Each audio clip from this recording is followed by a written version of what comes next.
একজন অন্ধ মহিলা, চোখের মধ্যে কালো গ্লাস দিয়ে একজন অন্ধ মহিলা মনের ভিতরে হাত তুলে তামান্না করছে যে আমাকে 1 মিনিট মঞ্চের মধ্যে দাঁড়িয়ে একটু বক্তব্য দেওয়ার সুযোগ দেন, আমি 1 মিনিট বক্তব্য দেব। আমি অন্ধ একজন মহিলা। অন্ধ মহিলাটাকে মঞ্চের মধ্যে তুলে আনলে, লাউডস্পিকারের সামনে যখন দাঁড় করে দিল, মাইকের সামনে দাঁড়িয়ে আকাশের দিকে তাকিয়ে মহিলাটা কান্দে আর আল্লাহকে বলে, আল্লাহ গো, আমাকে 5টা মিনিটের জন্য আমার চোখের দৃষ্টিটা ফিরে দাও না আল্লাহ, আমাকে 5টা মিনিটের জন্য চোখের আলোটা ফিরে দাও। কেন?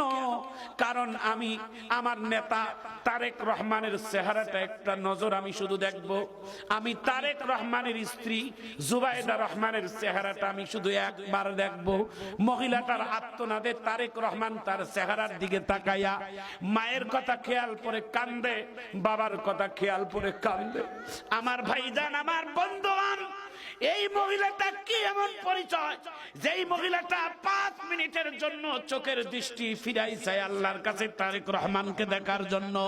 আমি মহিলার উদ্দেশ্যে বলবো, না মা না, বরং তুমি আল্লাহর কাছে এই বলে যদি দোয়া করতে, আল্লাহ আমার 5টা মিনিট আমার চোখের দৃষ্টিটা ফিরে দাও, আমি তোমার কোরআনটা এক নজর দেখব, আমি তোমার এই পৃথিবীর নাজ নিয়ামত একবার দেখে আলহামদুলিল্লাহ বলবো, এবং আমার চোখের দৃষ্টি দিয়ে আমার বাবা মার চেহারাটা এক নজর দেখব।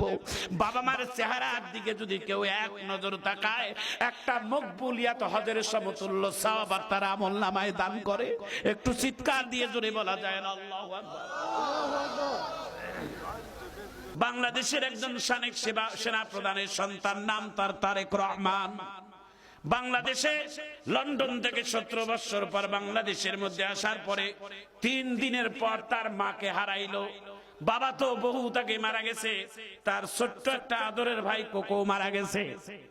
মাও নাই, বাবাও নাই, ভাইও নাই। আপন বলতে তারেক রহমানের আর বাংলার জমিনে আর কেউ নাই। আপন বলতে এখন জনগণই তার আপন। জোরে বলুন ঠিক কিনা?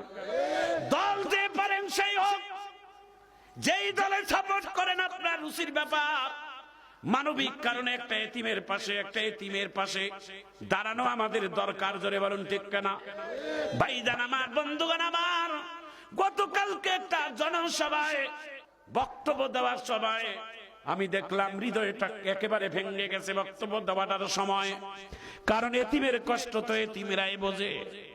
তারেক রহমান আর তার স্ত্রী সহধর্মিনী ডক্টর জুবাইদা রহমান পাশের মধ্যে বসা, অনেক হাজার হাজার নেতা কর্মীরা, শত শত হাজার হাজার নেতা কর্মীরা বাহিরে বসা। ভাইজান আমার, বন্ধুগণ আমার, আমার জীবনের সেই শ্রেষ্ঠ কথাটা আপনাদের সামনে বলে দেই, এক ফোঁটা চোখের পানি ফেলবেন। এটা বলার পরেই সঙ্গে সঙ্গে আমরা দোয়া করব হাত তুলে। কেউ বেয়াদবি করবেন না, আমার দিকে তাকিয়ে থাকেন। সম্ভবত সেই দিনের মাহফিলটা ছিল আমার লালমনিরহাট জেলা।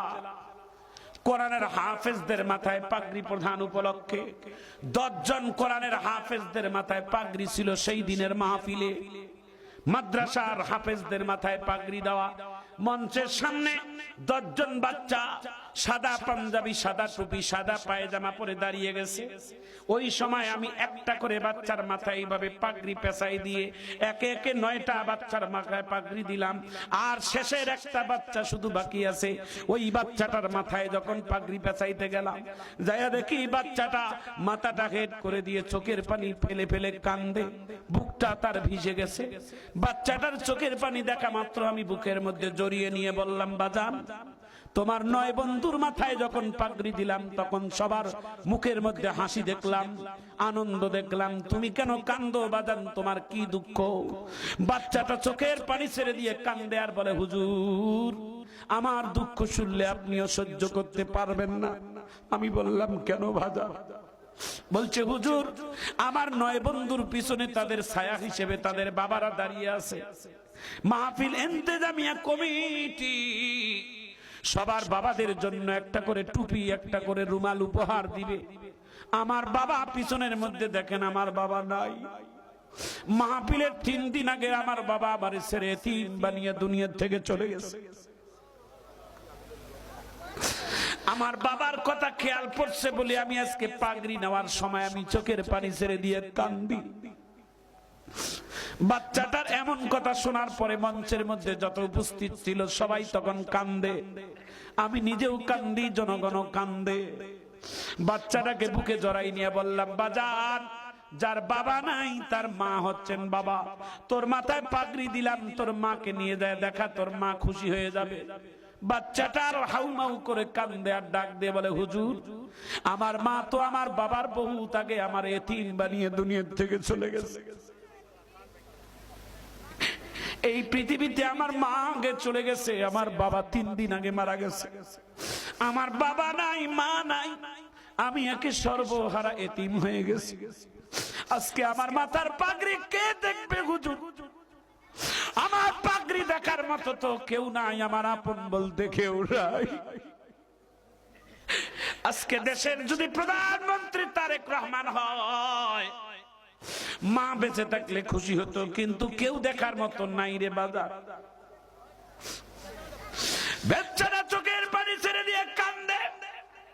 বাচ্চারা ডাক দিয়ে বললাম, বাবা, তোর মাথায় পাগড়ি দিলাম, আগামীকাল ফজরের নামাজের পরে পাগড়ি পরা অবস্থায় তোর বাবা মার কবরের পাশে দাঁড়াবি। কবরের পাশে দাঁড়িয়া, তোর বাবা মার কবরের পাশে দাঁড়িয়া সূরা ইখলাস তেলাওয়াত করবি, আর রহমান তেলাওয়াত করবি, সূরা ইয়াসিন তেলাওয়াত করবি। পরের দিন সকালবেলা ফজরের নামাজের পর মাদ্রাসার মুহতামিম আমাকে ডাক দিয়ে বলে, হযরত চলেন একটু কবর জিয়ারত করে আসি। আমি বললাম, কার? বলে, গতকালকে যেই কোরআনের হাফেজটার মাথায় পাগড়ি দিয়েছিলেন, কেঁদেছিলেন, ওই বাচ্চাটার কোরআনের হাফেজের বাবা মার কবর মাদ্রাসার পাশেই কবর, চলেন একটু জিয়ারত করে আসি। আমি বললাম, চলেন। একজন কোরআনের হাফেজের মা বাবার কবরের জিয়ারত করা তো বড়ই ভাগ্যের ব্যাপার, চলেন যাই একটু জিয়ারত করে আসি। ফজরের নামাজের পর ওই কবরস্থানের ভিতরে ঢুকা মাত্র দেখি কবরের ভিতর থেকে কান্নার আওয়াজ। মুহতামিমকে ডাক দিয়ে বললাম, ভাই, এত সকালবেলা কবরের ভিতর থেকে কে কান্দে? কুয়াশার শীতের সকাল। 1 পা 2 পা করে কবরের পাশে যায়, দেখি ওই বাচ্চাটা, যেই বাচ্চাটা গতকালকে পাগড়ি নেওয়ার সময় মা মা বাবা বাবা বলে কাঁদছিল, ওই বাচ্চাটা আজকে সকালবেলা পাগড়ি পরে বাবা মার কবরের পাশে